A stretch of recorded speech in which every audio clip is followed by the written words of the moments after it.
Hey, good afternoon, good evening, everybody. This is Jason with Amazing Vacations, and I am honored to be here with Walter and Arnaldo, and also Rafa Gallo from Rios Tropicales.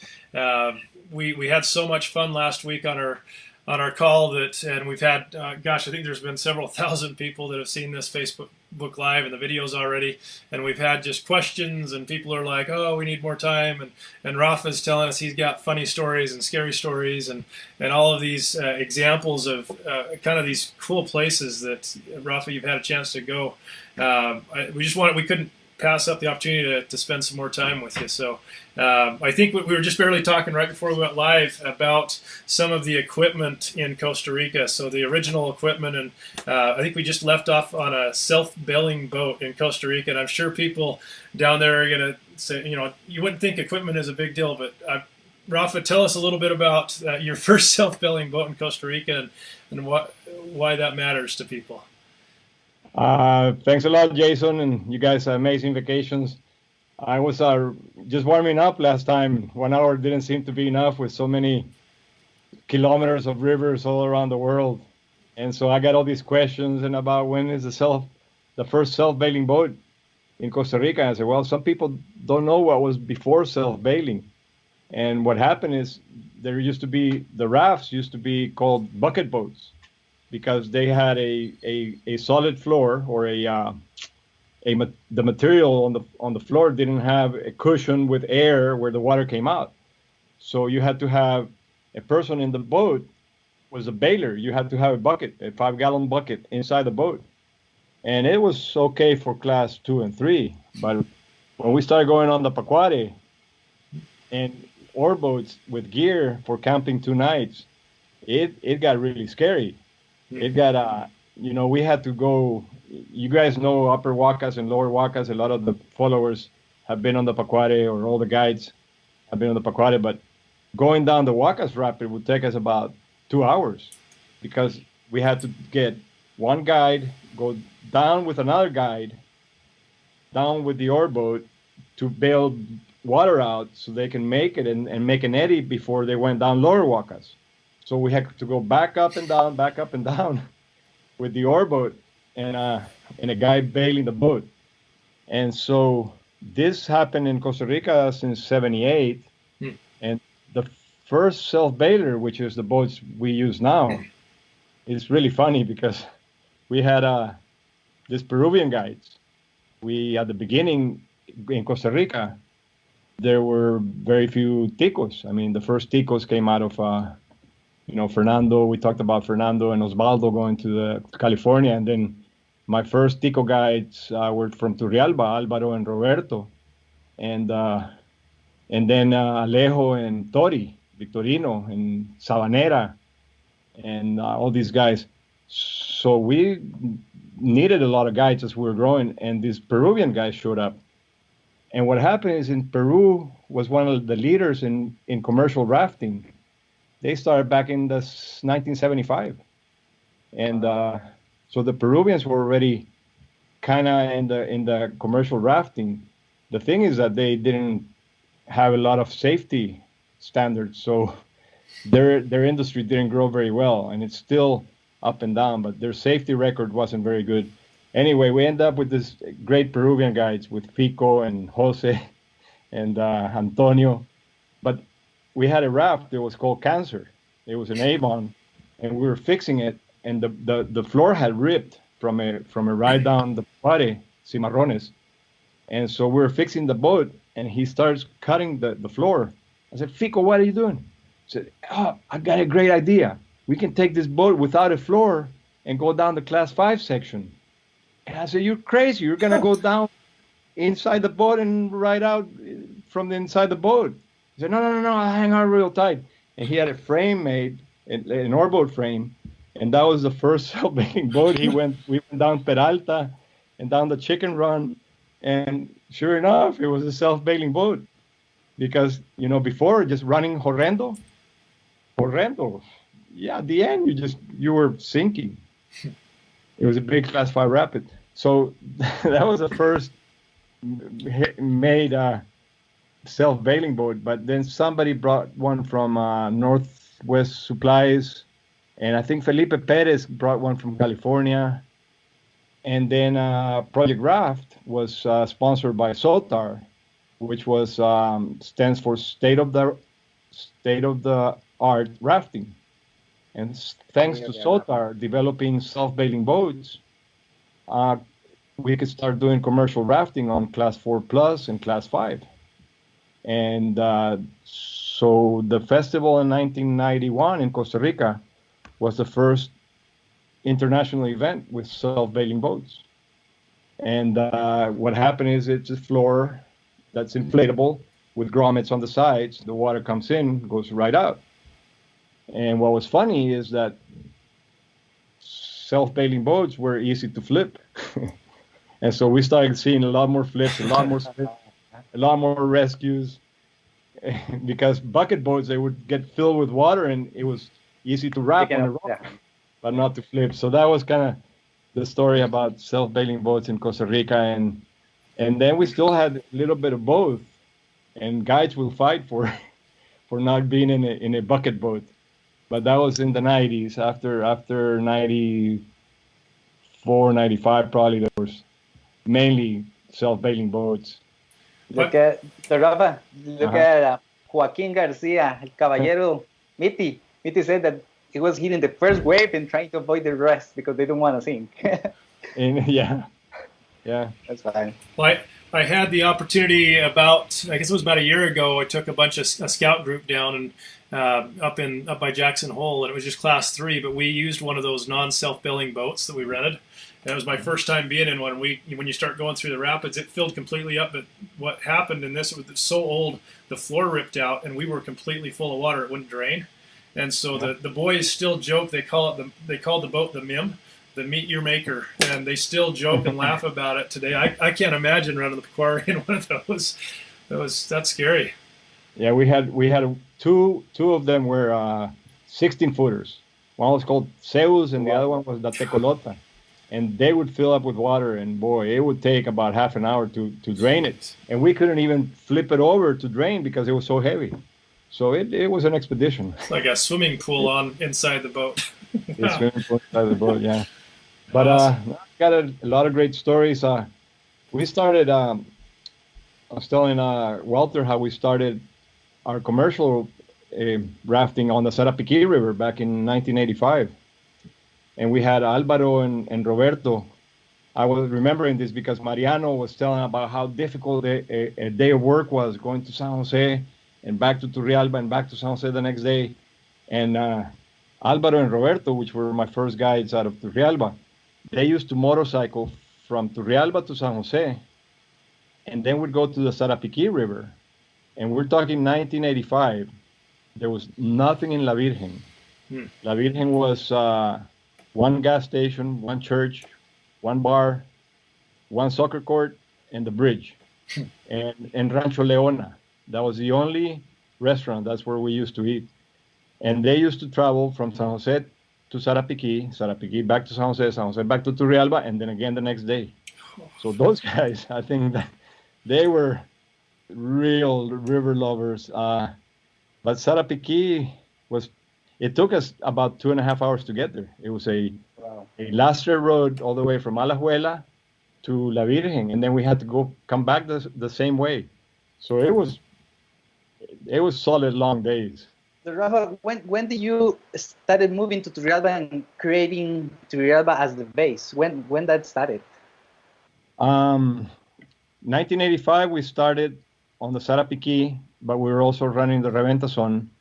And then I had the group of kayakers I told you about that brought the kayaks with them from Nantahela Outdoor Center. And so we had to run the Pequari. And so that's when we found our pudding in San Martin, because the only other pudding to Pequari was exclusive. Michael Kay had exclusive rights through 3X. So there was no way to get in the Pequari. So that's why I started on the Sarapiquí. Said, if I go to Sarapiquí, I'm not going to get into a big fight with Michael. But we had to go Reventa Zone. We had to go Pequari. Reventa Zone, we could start at Tucurrique at the power where the water comes out from Cachi. and finish in Angostura. But Pacuare, there was no way in. And so I took a map. My friends Earl and Glenna, who were my first American guides, the first guides of Rios Tropicales, they said, let's see a map. Let's see a map. So we got a map, and we saw this little trail. I said, let's go down this trail. And we went down the trail, and we found Jose Abel. There was a house, and he had an ox cart with an ox, and we could almost see the river down there. And we said, hey, can we get to the river with oxen? And said, yeah, there's a trail all the way to the river. We'll go, whoa, let's go see it. And so we went and saw it, and there was an oxen trail all the way to the river. So that's the way we started going into the Pacuare. And so it took us 3 hours to get to the river. By the time we unloaded the bus, packed the boats, tied up the kayaks, and American tourists, kayakers, they loved it.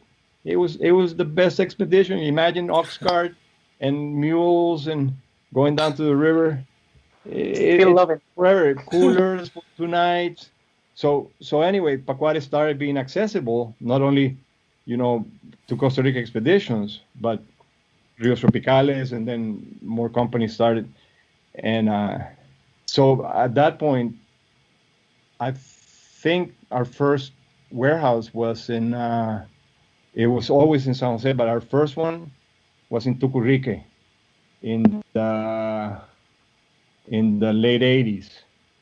We went to Tucurrique, then we went to Pavones, then we went to Turrialba, and then after 98, after 99, when they did Angostura, we went down to Florida, to Siquirres area. We're running Florida. So it a lot of stages, but Turrialba was the haven for river running. The Reventazón was the best. 1991 Project Raft consolidated, just the whole world into the Reventazón. And by then we had our warehouse. I don't think we had a warehouse in 91. Until 92, we must have Tucurrique. Yeah. So now, now that Rafa is mentioning about the Reventazón, and there was like pretty much like the heaven for kayakers because the quality of the whitewater. I met at some point in a race Scott Chiplin. Yeah. That was one of the those names, big names back in the days, and I told him that I was from Costa Rica. He said, "You don't know how much I miss the Peralta stretch." And for sure, fair enough, I see that stretch, seeing one of the best that I have been. Yeah, for sure. That was the best time for Turrialba with everybody training on Angostura and the American teams. But it's a funny story. I was telling some others, Arnaldo, last time. But Ken Ford reminded me how we went to the Interamericano. It was the only place we could stay, and we went to the Interamericano, and they're going like, "Who are you guys?"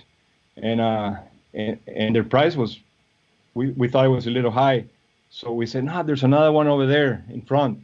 And so we went across the street to this other one, and they charged per hour. That was the only choices there were, Interamericano and the little place they charged per hour. You imagine what it was like. So we used to fill out the Interamericano, and then that's when people started staying at people's houses because there was nowhere else to stay. So it was growing quite big in that time. And then with 91, I remember I was looking at some photos, and I was remembering how in Turrialba, in the church, they were preaching against us. I can't remember who the preacher was, but they were preaching against river runners and stuff because we looked different. And then we had festival in the middle of a sugarcane field in 91, which was private, so we didn't let people in. It was a private camp. And so there were so many stories that came out of that. And they said, they're talking about you in the church, that you're doing this and that and the other. I said, we're just having fun and, running rivers and, we're modern hippies or whatever it was. But for a long time, Turrialba. They thought we were we were bad people. And then when the road changed, and they lost all their revenues from the buses that went through Turrialba, then we were dearly loved because we're gone. I mean, all the racers were gone, and with the dam. And then the river economy was so important for Turrialba that they started liking us a lot more. I think they talk good about us now in church. Yeah. I hear as well about a bar called Aguas Claras back in the days in Turrialba.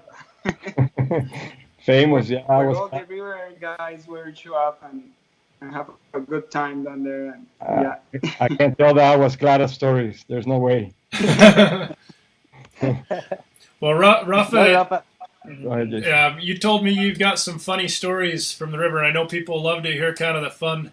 What's some of the fun stories you've had that get people laughing a little bit, I guess, from the river that are okay to tell? I don't know about laughing. I remember going. Hurricane Joanne came in 1988, and we're the only ones. This hurricane was going to hit Limón, and we had one of our guides, Hilbert Dondi. He was in charge of the commission of emergency commission, and said, "Hey, we gotta go to Limón. You got boats and life jackets and kayaks.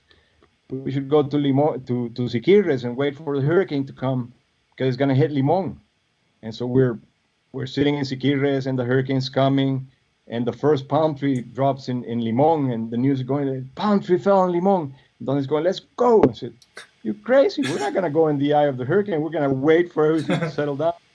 And we waited and waited and waited, and the hurricane never really hit Limón. It was just a little wind that dropped the palm tree. And the next day in the morning, they said, "No, you guys got to come back to San Jose. The problem is in the south, in Palmar Sur." So we took all our gear. We had kayaks. We had 2 British guides with Victorino, Ursola, Dondi, myself, my brother. We went to San Jose, and they loaded us in an airplane to go to the eye of the hurricane on the south, or the storm had passed. And we filled up this airplane. It was from not the Air Force, whatever, the air guard. And we were loaded, and it was raining, it was up and down. And we finally saw a little clearance, and the pilot landed. And I said, "Where are we?" Coto 47. We're in the middle of nowhere with kayaks and rafts and life jackets trying to go help people. And to make the story short, nobody knew who we were, what we did, nothing. So we started getting transported from one place to the other until somebody figured out that we had boats that would navigate in flooded waters to take people or help people. But it was pretty crazy. You almost had to be here. Not a lot of funny about the story. It's just a good anecdote about how back then nobody knew anything. The aquatic Red Cross didn't exist. Nobody had any idea of how to do a rescue, and it was all water rescue. And finally we gave up, and we just did a protest and put all our gear in the middle of the airstrip in Palmar until they picked us up. Because it was just too much work, too much hassle, trying to save people's lives, and nobody knew what we did. So I don't know. It was just a great thing to remember. But I'll come up with something funny, Jason, here along the way. Got it. Walter, you got any questions for him, or Arnaldo? Actually, I wanted to mention there is stories online. Fernando Macho Hidalgo, Alejo Pacheco, he's saying that you run a class 5 of Tapanti, the very top part, he said. Also, Fernando, saludos Fernando Esquivel. So he said that it was an avio car from Sansa. That was the flight that you took. Well, Fernando Esquivel and I did the first descent of the Upper Sarapiquí. We had already done the first descent in 1984. But when Fernando came back from California, from becoming a guide, after a commercial trip, we said, "So what's up there?" I said, I don't know. let's inflate that river ducky we just brought and go run it. And so we get on this river ducky, just him and I, no safety boat, no nothing. And we're in the San Miguel section of Sarapiquí. And we're going through this real technical class 4. Whoa, we finally got to La Virgen. We thought we were going to, we didn't think we were going to make it. But that was the first descent of the upper Sarapiquí back in 85 or 86. Wow. Yeah. I was not even born. I was born in 85. So. Oh gosh. But no, great thing about rivers in the world. Rafa, you've been all over. What's some of the most memorable places you've been? Costa Rica or outside of Costa Rica when it comes to rivers. I made a blog after being on the Tully River last year in Australia. I decided I would write a blog and do the 10 top rivers for me. And I said, well, maybe some other leaders in the river community, especially in the International Rafting Federation, the actual president, Joe Willie Jones, Peter Mickler, who used to be the president, and almost everybody in the board of directors have been all over the world. And so I said, well, I'm going to start my favorite 10 rivers.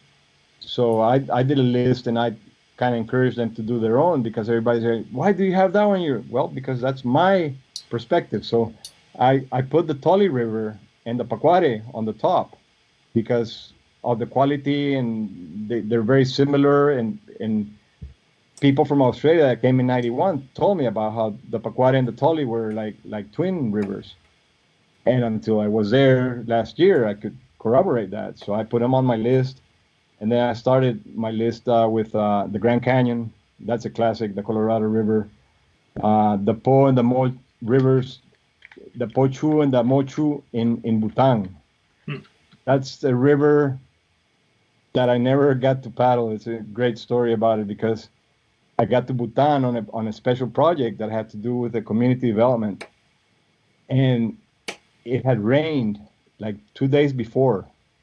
And it hadn't rained in Bhutan for the last 10 years. And those rains made the water murky. So they didn't let me go on the river. I said, well, why? I said, because you can't see the rocks underneath, and you can't see, the ground on the river. And I said, well, I run murky rivers in Costa Rica all the time. I said, no, you can't do that. You can't do that. You can't see the rocks. And I said, I'll respect them, and I won't do it. So I didn't run him. I walked beside him just to check out the rapids because I was there on a rafting mission. And then we actually sent Palomo and Guapo. They ended up going to Bhutan to teach the Bhutanese guides how to guide, and they had some great stories about it. You should get them to tell them. But the guides, they didn't know how to swim. So what do you mean you don't know how to swim? Said, no, we can't swim in the rivers, because if we go in the water, the mother's river and the octopus is gonna grab us and throw us down. I said, no, you gotta learn to swim if you're gonna be a class 4 raft guide. So they ended up changing their mentality by teaching them how to swim. So that Bhutan, it was top of my list. And then I have the Middle Fork of the Salmon is one of my favorite. That was a great trip I did back in the 80s. Then the Tara River in Montenegro, beautiful river. It was the downriver race during the 2009 World Rafting Championship in Bosnia. Beautiful river. The water, blue water with green mountains. It's a UNESCO site up above. And then the other favorite that I have is the Nolichucky River in South Carolina, which is where I started whitewater rafting. So I had to put that one in there as well. And some BCs up there on the top. The Futalefu for sure. The Futalefu is one of the best rivers I ever run. And it's a classic. I was there. We're running that river in fiberglass boats. Wow, way back in the 1990 with an expedition of friends. And it was crazy. And then I heard that people were running it in rafts about 5 years later. I go, they're really crazy. Crazy. So now, Don Rafa, now you talk about Paloma and Guapo coming into Bhutan. I remember also Roy and Max, they went to Colombia. It was a very important part of the peace movement with the FARC and all that. You want to talk to us about that? That would be very interesting. Yeah, the Colombia story is good. Yeah. Colombia is very interesting because we had these visitors in my office back in 1995, and they came to my office and said, "Hey, we went on the Reventa zone with you, and we're from Colombia, we're from the San Gil area, and we think we have some rivers as good as the Reventa zone." So, well, if you pay for our trip to Colombia and get us, helicopters to go scouting rivers, we'll go. So my brother and me and Roberto Esquivel, my brother and me at the beginning, we went to Colombia in 95 in Bucaramanga and then San Gil and looked at some rivers, and some were really dirty, some were really scary, some places were really scary because there was a war going on. The FARC were fighting, and so there were places we just couldn't go. There were some beautiful rivers up in the mountains, and the guys taking care of us said, "No, we can't go there." I said, "I don't want to go there." So we were there 95, 96, and 97. We had Roberto Esquivel, Victorino came, and then Johnny Obando was a manager for the first company we opened in Colombia. He was a manager for a year to teach him everything about rafting and safety, and he did guide training. So here we have, a great example of coming from the Pacuare, living as agriculture, and then being an operations manager in Colombia. So we came back in 97, and I didn't think much more about it until 2018, Roberto? 2000? Late 2018. My daughter calls me and says, "Hey, Rafa, my friend Mauricio works in Colombia, and he wants your help with the river project." I said, "Okay." "He's going to call you. He works for the United Nations." "Okay." And yeah, he's there with the peace process for the FARC. I said, yeah, there's a peace process that started in 2016. And so he's one of the verifiers that the peace process happens and that they get these people reintegrated into society. And there's this one community in the Caquetá on the Rio Pato that are starting to, they have a river, next to their community, and they want to get involved with rafting. I said, well, yeah, sure, I can go. This was August or so. No, it was June or July. No, June or July. And I said, no, I got a trip to Grand Canyon with my family, so I can go in October. I said, no, I want you to come right away. And I said, okay. And I said, well, what helicopter are we flying in? I said, it's the United Nations. I said, okay. So United Nations helicopter, social benefit, peace, rivers, let's go. So I took my son Roberto. I said, Roberto, let's go. Bring your kayak, or no, actually there was a kayak out there. And so we went out there, and I Googled Caquetá, and it was allowed in there. I mean, it wasn't. Now it is. And all that was FARC region, FARC territory. I said, Rio Pato, it's in the middle of nowhere. So we end up going there. We were gonna be there for 2 nights, and we get to this place, and they're telling us the whole story about how the FARC turned their guns in 2016, how they're getting reintegrated into society, and these guys have this guy teaching them how to do whitewater rafting, and they picked up 3 rafts from somewhere. So we got there, and we're gonna go on the river. But first, they're doing the ceremony for us, giving us lunch, and it's raining, and we see the river. The river looks beautiful. It looks class 3 from the road. The 3 rapids we could see was class 3.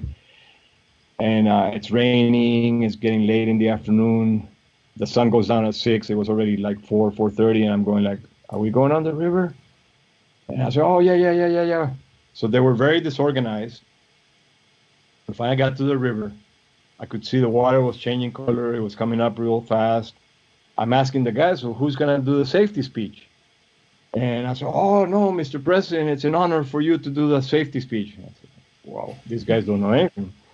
So I did the safety speech, and then there's all this chaos on life jackets and helmets and how many rafts and how many people are coming and the river's coming up. So I started getting really, really scared and really paranoid.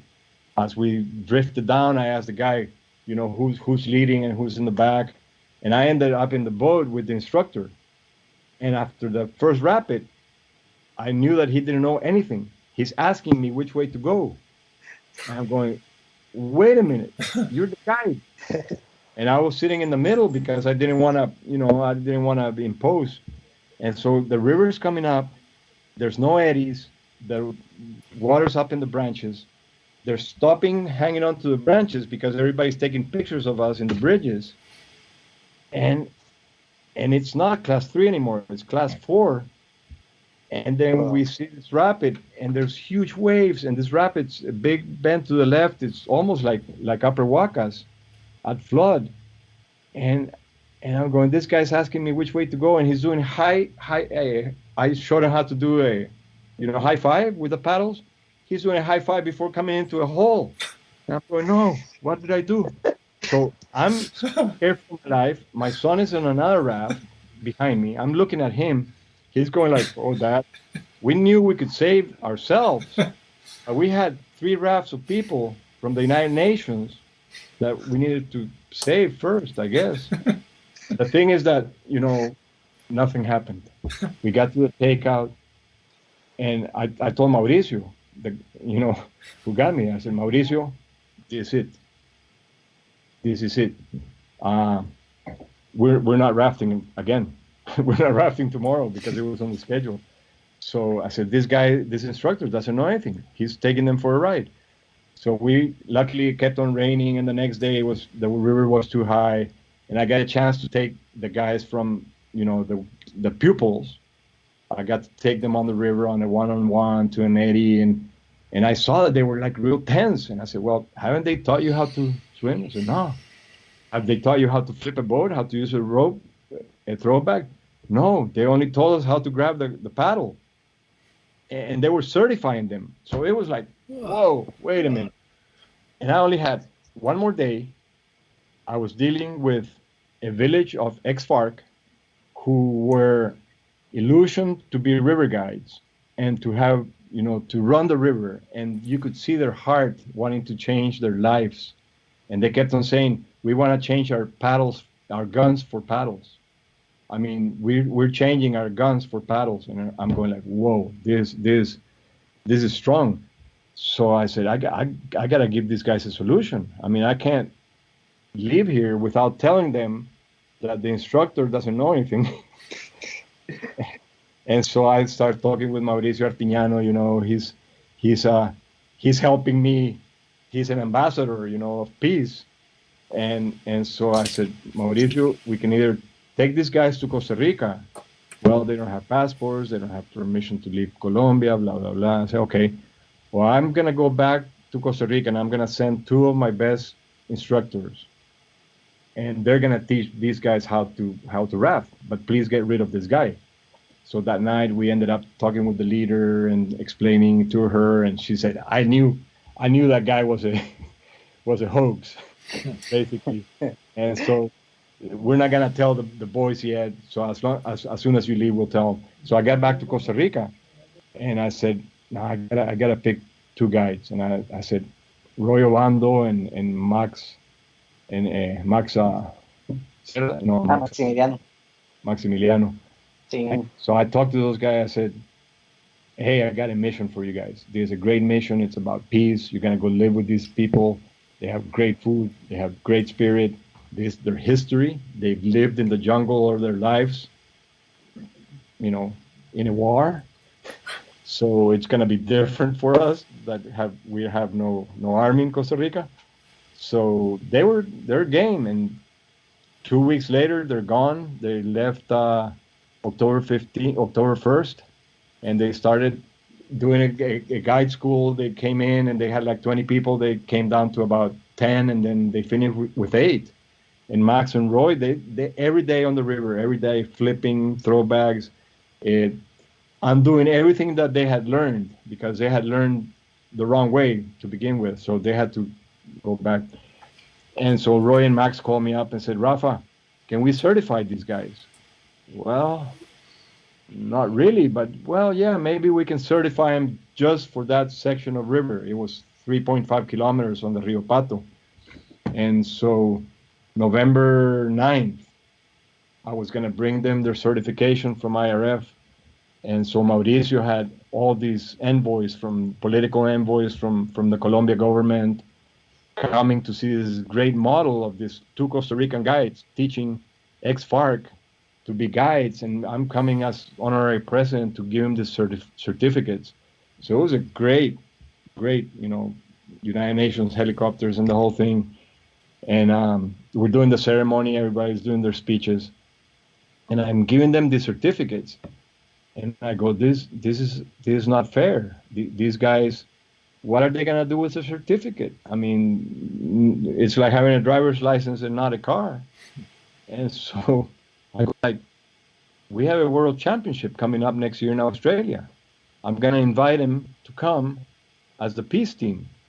And so right there with all the press and everybody, I said, I have good news for you. You will be the peace team in the next World Rafting Championship in Australia. And their eyes lit up, and the press were all over me, and everybody's got this illusion to continue. And I'm going like, uh-oh, what have I done? I haven't even asked permission to the IRF, but I'm the president, so what the heck? And so I get back to the board, and I said, Sue, I got this peace team coming. I said, oh, no, they can't come because the statutes don't allow it. I said, we got to figure it out. We got to figure it out. And then luckily the Colombians weren't sending a team to Australia, so they were able to be the Colombia team to participate in the World Championship. So they were not only the peace team, but the Colombia team. And they started, Mauricio and all our friends started moving, and we got funding for them. And they got passports, they got permits. They got, permit to leave Colombia. They were the first ex-FARC to leave Colombia. They were the first FARC representatives in sports that they would bring their flag outside of Colombia to compete in a world championship. So, wow, this was November, and the championship was in May. And so they getting visas. I mean, going to the Australian consulate and filling out the visa requirements. It says, have you been in a crime of war? Yes. Have you participated in a war? Yes. So they didn't get their visas until the day or hours before they loaded on the plane. And Mauricio was going crazy. Poor Mauricio. He was going crazy. And they loaded the plane, and they were between the time they left Bogota and they landed in Melbourne, they were more famous than their soccer team because they had caricatures in the main paper, and they had the social media had gone crazy. So everybody Colombians that live in Australia are going crazy, and they're retweeting everything because these Colombians ex-FARC are coming to the Tully River in Kearns, and it was so crazy. And I got to meet him in Kearns right as they landed, because I ended up being their coach. Roy and Max were supposed to be their coach, but we didn't have enough funding for them. So Mauricio is going, what are we going to do with these guys? Well, Mauricio, I'm going to be there. And I really don't have a particular mission, so I'll be happy to be their coach. And so it was, for me, it was one of the most, it was a great honor, but it was a psychological thing. I mean, I wasn't going to get these guys to be world champions. I just had to get them comfortable in a raft together next to the Japanese and the Brazilians and the Russians and the Italians and the Germans, and in a boat in a different river with a different temperature.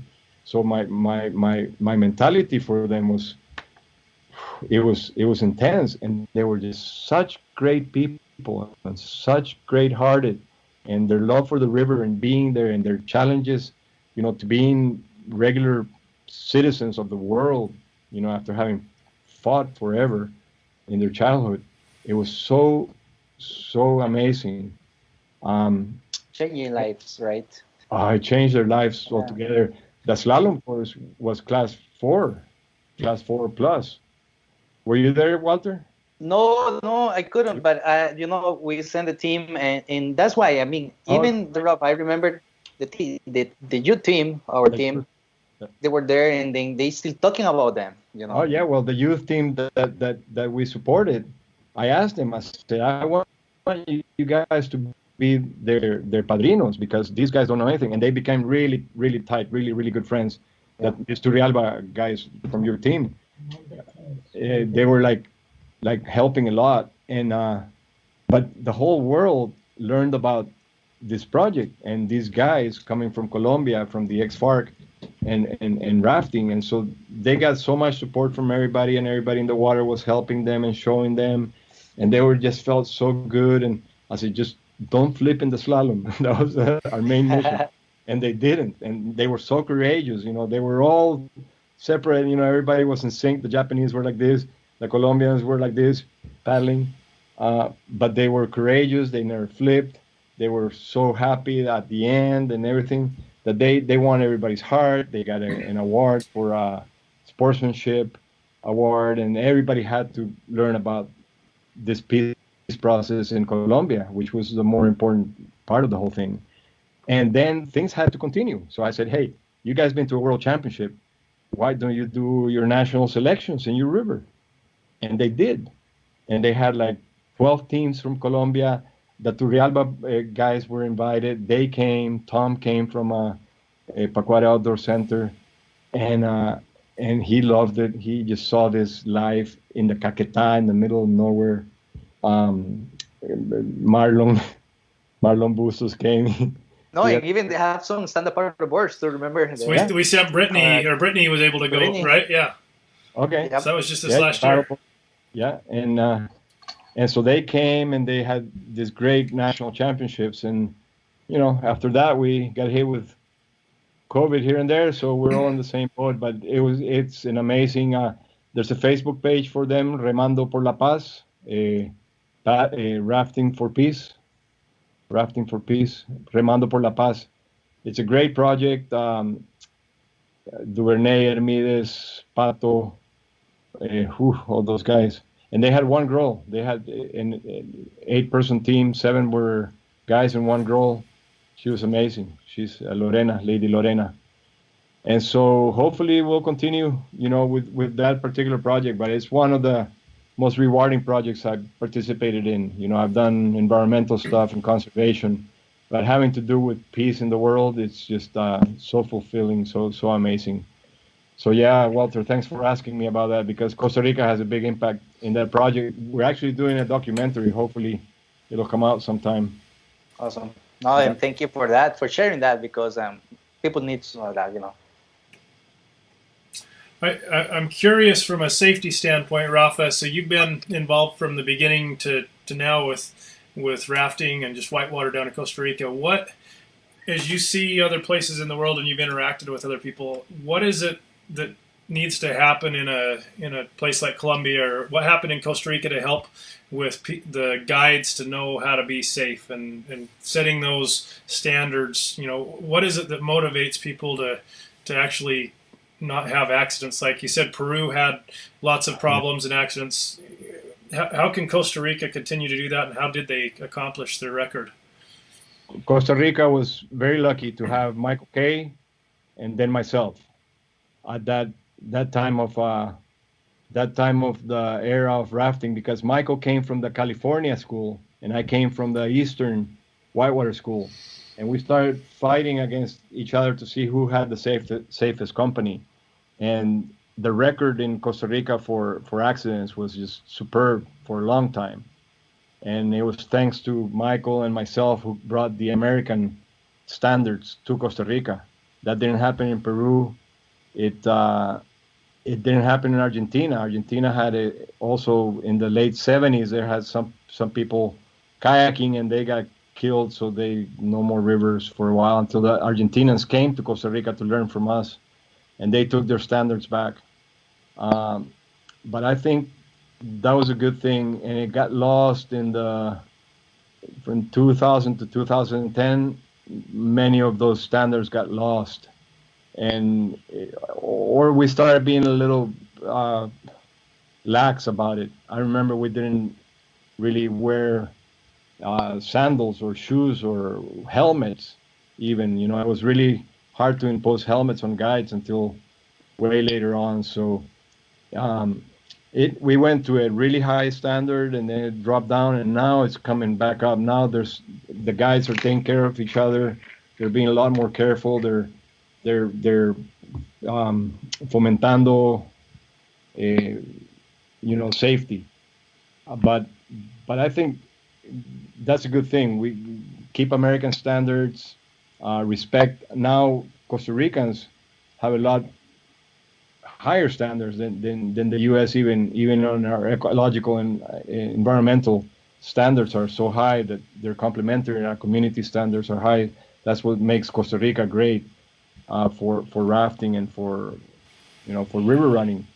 But yeah, your question is really valid, because Latin Americans tend to do things really crazy, and things happen. So that's what happened in Peru, and we've been good in Costa Rica. And the problem in Costa Rica is the amount of people, is high, so our percentages are fairly low. But then we had a terrible incident on the Naranjo River that you can't avoid it, and that was there's a lot of things about it, but we got to be a lot more careful. We did a summit last year that was very good to bring the standards up higher, to bring the guides to be professional, to have the guides feel like they are professionals.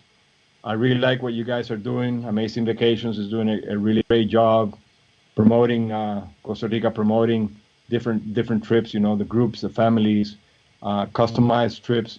You have people like Walter and Arnaldo who are young and eager. You guys are bringing in new equipment. The stand-up paddle boards are new.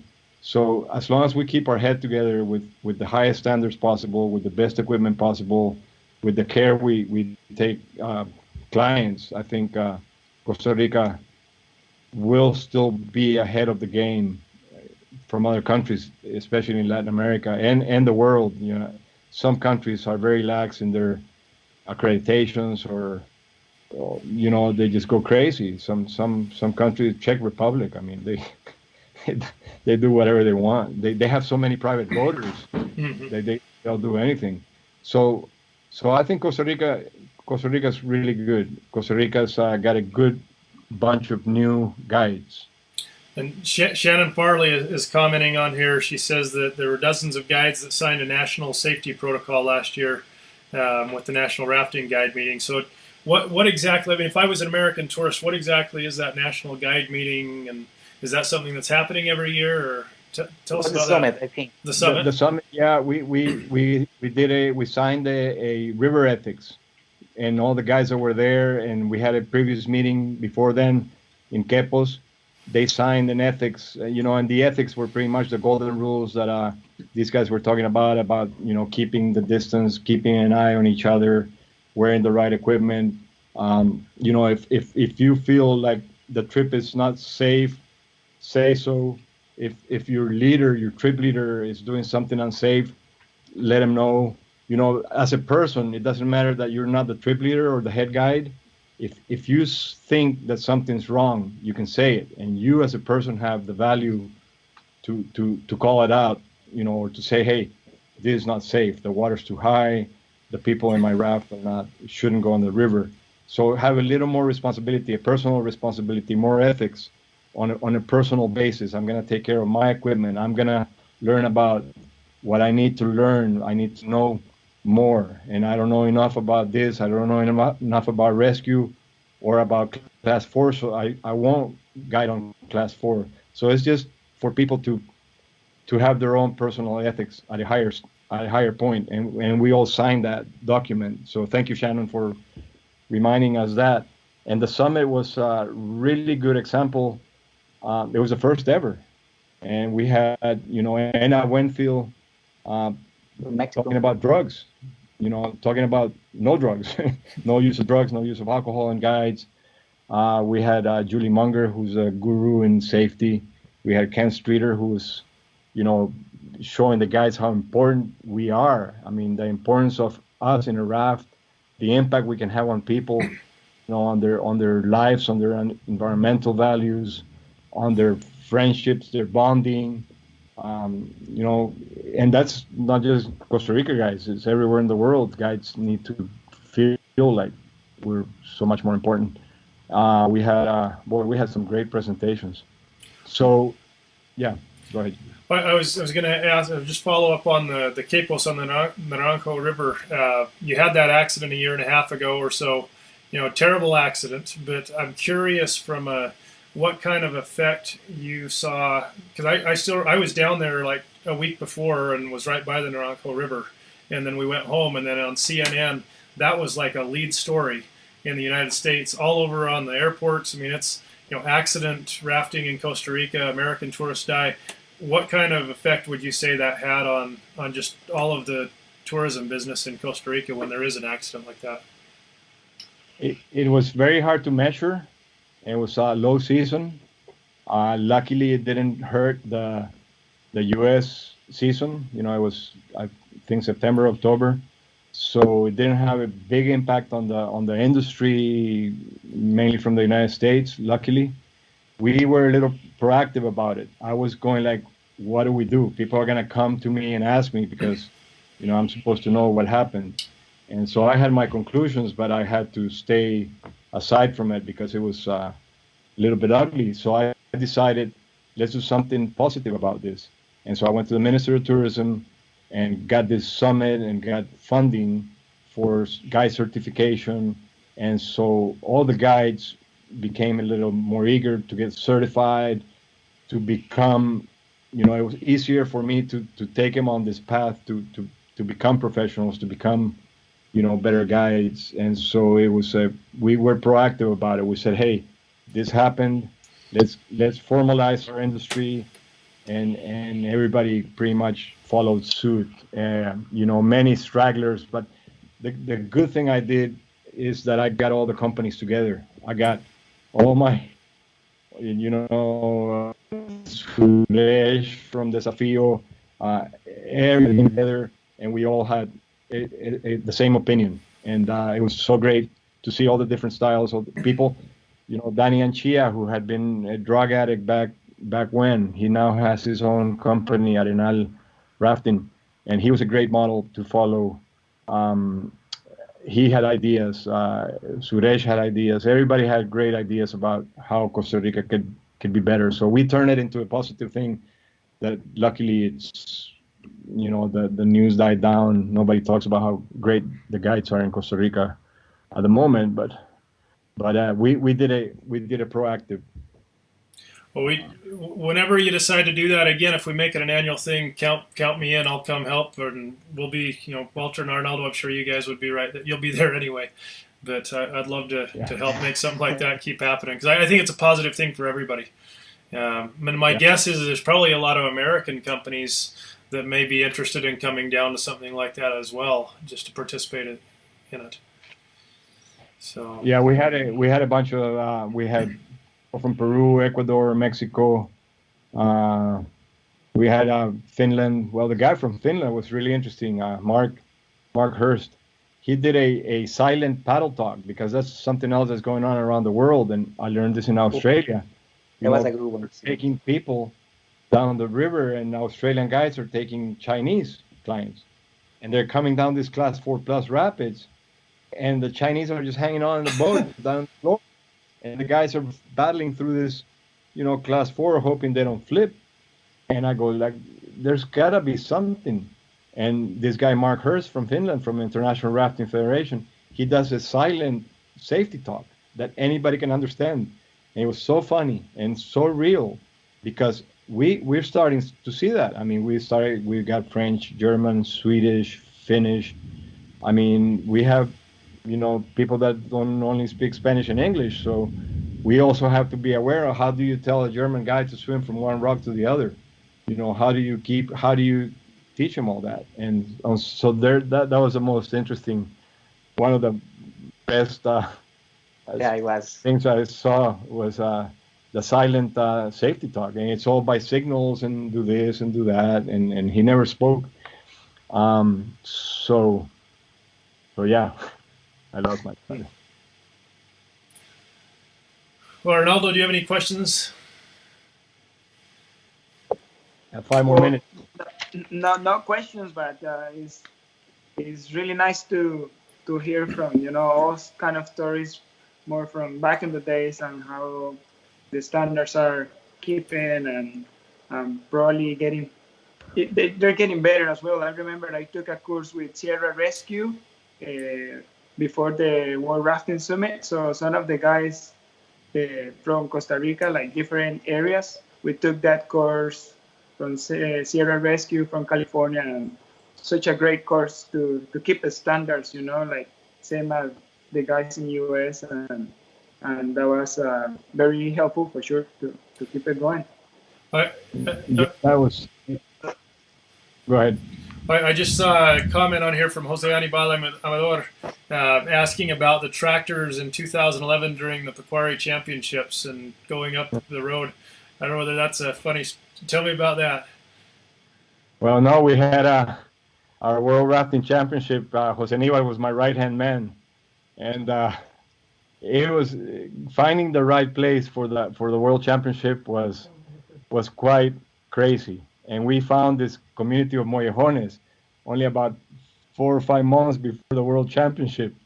And they had a road, it was a 6-kilometer road that went down to the river. And it was impassable.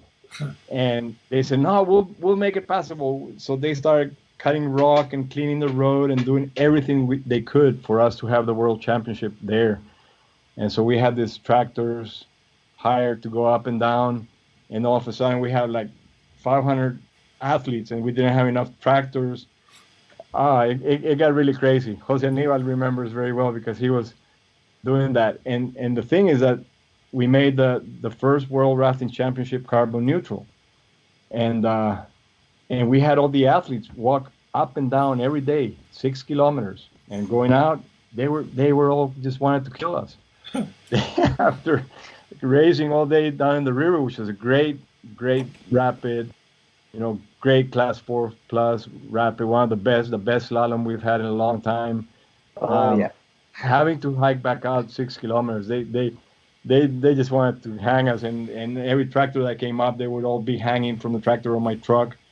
And at the end, we asked the Dutch girls were the world champions.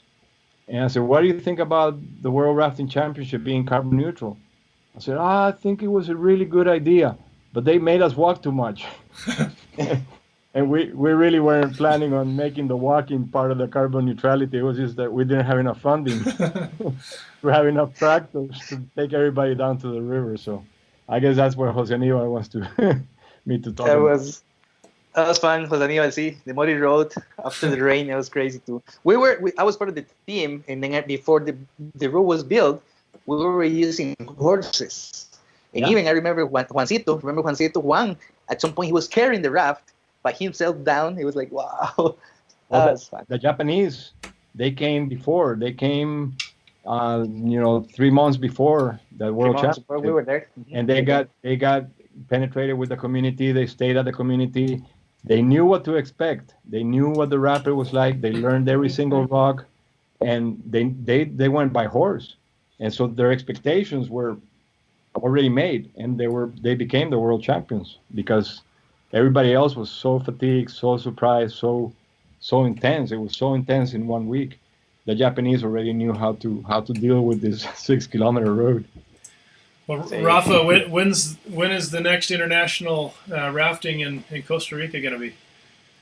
Oh boy. When they give me a couple $1 million, I'll never make out again for a world championship. It's you need good funding from the government, I think I'm promoting one in Colombia for Colombia in 2020, 21, 22, 23, because 2021 will be China, 2022 will be Bosnia, and I'm hoping that Colombia does it 2023. So maybe we can be thinking about 2030 again in Costa Rica. You Well, guys, we're getting all. You can see we're all the companies were together more than ever, I would say. So maybe that could help, huh? Why not? That'll be neat to have it back. yeah, and yeah, anything. Maybe we can do it on the Reventazón in the future. We can celebrate the coming down of Angostura Dam, and we'll run it in down Peralta, and we'll activate the chicken run and the Katia section, and Horrendo and all that. Yeah, that's a good idea. That would actually be a really that would generate a lot of PR for the country. I would think you'd bring lots of people. Let's start that movement. Let's tear down Angostura, and I promise you a world championship right below that after the wall is broken. And when you've seen some of those rivers recover, how many years does it take for a river to really recover, or is it known? It depends on the watershed, but it's unknown. But the rivers are very, they appreciate water flow, and I'd say in a year or two it would be recovered from sediment, and we can help it with planting trees and this and that, but it's doesn't take long. Got it. Well, Walter, what other questions, or Rafa, do you have any other things that you think we ought to share? The Rafa, you're one that we were waiting, and I know many people is waiting for your worst swim that you remember. Oh, where was that? That was 1984, Upper Pacuari. We had notes. We had notes from this guy who had run the river about a month before, and he had basically walked everything. He said, I run a class 3, and then there was a class 4 waterfall, so I walked around it. Then there was a class 3 rapid and a class 4, and I walked around it. And I said, that can't be that difficult river. I'm looking at the map and the gradient. So Fernando Castañeda and Tom Stoltz were working for Costa Rica Expeditions. We decided to go down and do the first descent without portaging anything. And so we got to Sangre Hidráulica. I mean, we were running everything. It was just good class 4 plus. We got to Sangre Hidráulica, and Tom, I scouting from the right side. Tom goes on the left side, and I said, "No, there's no way. I can't run it. There's no line." Tom comes over to the right side and says, yeah, there's a line over there. Got to go behind that rock and beside that next rock. And I go, okay. So he ran it, and then I was going to follow.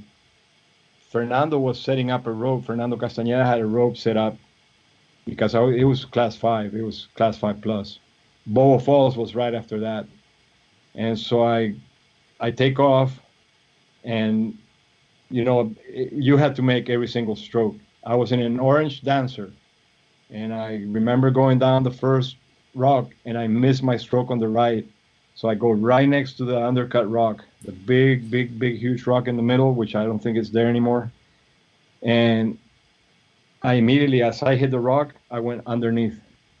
So I go underneath the rock, and I'm pinned upside down inside an undercut. Fernando said he couldn't see the orange kayak. He couldn't see any of the glare. And so I remember getting stuck and stopped. And I said, well, I got 2 minutes. I got 2 minutes to think what I'm going to do. That's how much I can hold my breath, hopefully. And I reach over to my spray skirt. I pull the spray skirt. And as soon as I did that, this rush of water pulled me out of the kayak, and my leg got stuck inside the cockpit. And so I'm stuck. The kayak's stuck in the undercut. My leg is stuck inside the cockpit. And I can feel the water hitting me and going against the undercut. And my leg is stuck. And I'm going like, if I had a knife, I cut my leg off. And I didn't have a knife. So I reach over to my knee, and I pulled my leg, and I got off the kayak. and the water was pushing me against the undercut. I could feel it. And I said, I'm going to turn around. And I started like climbing out. And as soon as I did that, the water just rushed me right out. And, you know, it must have taken a minute. It could have been less, but it felt more like an hour. But Fernando was there with the rope, and he looked at me. I looked at him. It was like, whoa. And I was at the end of the rope, and Bobo Waterfall was coming. And then I see my paddle coming out. And I said, Fernando, let's go for the paddle. So, you know, I had already my breath and everything. So he pulls me. I get my paddle. I mean, it was the only paddle we had. And then the kayak comes out. And he goes, you want to go for your kayak? I said, no, I'm too tired. Pull me in. So he pulled me in.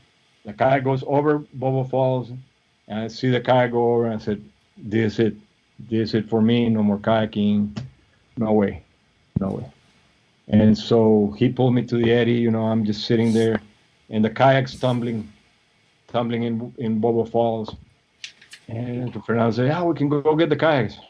Okay, so we go down to the next eddy below Bobo Falls, and we were gonna camp for one night. And so the food goes by, and I go, "Oh no, the food!" Then this Nalgene bottle comes out. And there was no water in that bottle. There was tequila. And I go, ah. So we got a shot of tequila, and the kayak comes out, and the kayak goes right into the eddy. So I'm holding the Nalgene bottle of tequila, going like I'm never going to kayak again in my life. And the kayak comes right at me. And we had to get out of there. And so sure enough, I said, got to get back on the horse. And we camped, just went down the next rapid and then camped there. And the next day, there was no way out by kayaking. And I was like, let's go, let's do it. And after that, you know, my respect to the river, I mean, it was, you guys know, as kayakers, you've seen scary things, and you know how much you gotta respect the river and respect your bounties. And so after that, I was a lot more careful. And then after that, I got married and have kids. And then I stopped running some crazy stuff as well. That happens. I know. 1984, huh? That was the year. 1984. Wow. 1984. You weren't born. You weren't even. I was 85. Yeah. Oh, gosh. That's impressive. And I've had other stories in Turkey and the Choro River, and I got a lot more stories. But I think there's a lot of Caballeros del Rio. You gotta call Victorino. Victorino is one of the longest standing river guides, other than Sabanera. You gotta call May. May is a classic. May was a restaurant chef. You gotta call Danny Huber from Rincon Corobici. Leo Palomo. Guapo. Alvarito, there's Alvarito there. Alvarito. Oh, they still have, yeah. There's a lot of Caballeros del Rio, so you guys keep on your program and keep on going. I'll show up, hopefully, when I'm in Costa Rica, feeling a lot better, getting a lot better. Hopefully working along the Pacuare River. I got some great conservation projects in the community of El Tigre.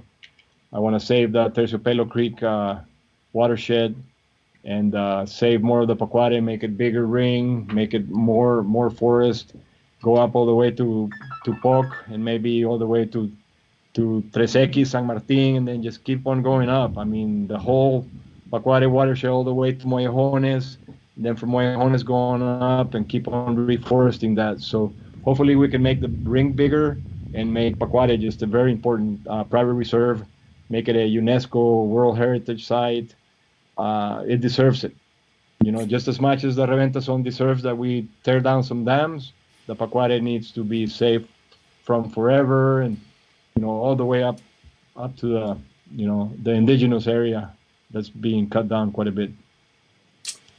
Awesome. Well, Rafa, thank you so much. This has been fun for sure. We'll have to get you on another program, and maybe when we interview some of these other guys, maybe we can have you come and just join us anyway to help ask questions, because it'll make it even more fun. So appreciate you taking time. See, even Rafa, we have there's one coming in Spanish, so we are gonna call like the La Mesa de los Caballeros, like the table of the of the gentlemen's. Okay. So it will be in Spanish. So there is a lot of people asking for the Spanish wine, so we will do it for sure, and it's gonna be super fun too. And Walter, we need to have some women on there too, because I'm sure there's some women that were just as important as the men, and for what we're doing. So we got to make sure we cover both sides. Well, actually, the youth say it. Yeah, we got our first Caballero lady coming, so it's coming soon. Yes, Good. That's super important too because they were there too. Mm-hmm. Yeah. Ladies are very important. Women guides to me is the best. They use their brain, not like us. We use our. Super important. So she's coming soon. Good. All right. Excellent. Well, thank you, guys. Thank you, everybody. Amazing. Rafa, muchas gracias. Ciao.